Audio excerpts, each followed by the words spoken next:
ನಮಸ್ಕಾರ. ರಘುನಾರಾಯಣಗೌಡ, peace auto ಮತ್ತು taxi ಚಾಲಕರ ಅಸೋಸಿಯೇಷನ್ನು. ನಾಡು ನುಡಿ ವಿಚಾರ ಬಂದಾಗ ಪ್ರತಿಯೊಂದಕ್ಕೂ ಆಟೋ ಚಾಲಕರು ನಾವು ಹೋರಾಟದಲ್ಲಿ ಮುಂದೆ ಇರ್ತೀವಿ.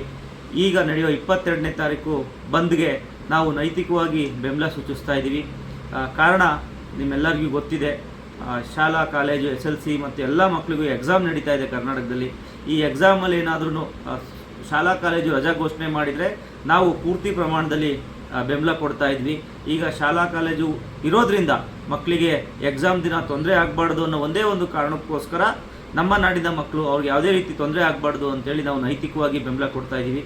ಎಲ್ಲ ಶಾಲಾ ಕಾಲೇಜಿಗೆ ಏನು ಯಾವ ರೀತಿ ನಾವು ಪಿಕಪ್ ಡ್ರಾಪ್ ಇದೆ ಅದು ದೈನಂದಿನಂತೆ ಶನಿವಾರನೂ ಸಹ 22ನೇ ತಾರೀಕು ಸಹ ಅದು ಬೆಂಬಲ ಇರುತ್ತೆ. ನಾವು ನಾಡು ನುಡಿಗೋಸ್ಕರ ಯಾವಾಗಲೂ ಮುಂದೆ ಇರ್ತೀವಿ.